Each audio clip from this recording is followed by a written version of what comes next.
Armas linnarahvas ja kallid sõbrad.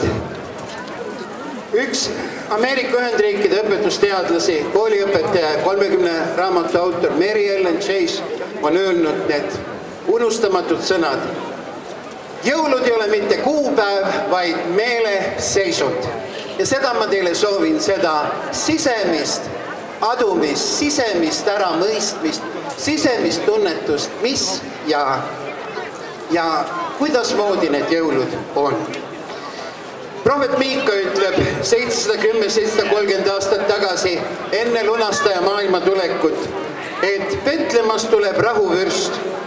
Aga sina, Betlem, Efrat, olgugi väike, juuda tuhandete seast, sinust tuleb mulle see, kes saab valitsejaks Iisraelis, kes põlneb muissest, päevist, igiaegadest. Maailmas ei ole ühtegi teist paika, kus Jumal on sündinud inimeseks. Nüüd pea 2015 aastat tagasi tuli Jumala poeg maailma, päästja Jeesus Kristus. See ongi jõulud ja teda oodates, tema teist tulekut oodates. Me süütame nüüd 3 advendiküünalt. Nii, on sul selle traditsiooni veel midagi sellist rääkida, võib-olla mida kõik ei pruugi teada? Küünal on alati palve ja küünal on ka ootus. Ja täna siis 3. pühapäev, veel üks pühapäev ja siis on jõul. Iga pühapäeva enne jõulu tähistab üks advendiküünal.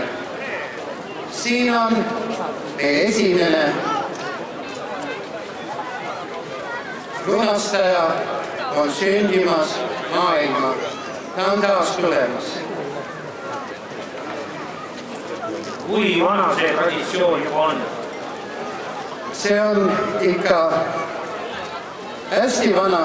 Jõulukuuse traditsioon on kindlasti vanem ka advendiküünaldel, aga ka advendiküünalde süütamine kogub suure aastaid juurde, nii et me proovime kohe süüdata teise. Esimene advendiküünal põleb, see meenutab meile esimest advendipühapäeva, mis on möödas.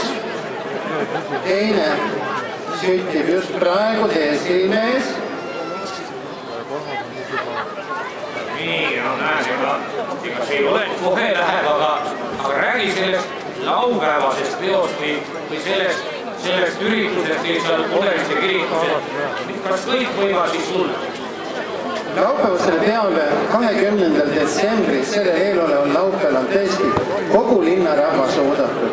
Oodatud on ka abilised, kui keegi tahab näiteks küpsetada nendele midagi maitsvat, kellel omal ei ole küpsetusvõimalust või tuua mingi king. Kõik on teretulnud, samuti head abikäed alates kella 10 hommikul. Ja kell 12 siis algab suurpidu, on muusikud, sõnum ja jõulukuu. Nii meie 3. advendiküünal on ka süttinud ja siin on need 3 nagu piibli suurimaid põhiväärtusi. Usk, lootus, armastus. Neidki on 3, aga suurim neist on armastus. Õnnistud 3. adventi, armas linnarahvas. Jõulud on saabumas. Rõõmsaid pühi ja kaunist adventi. Nii, selge, härra Liinemika. Aitüma ja nüüd on siis kooli koht.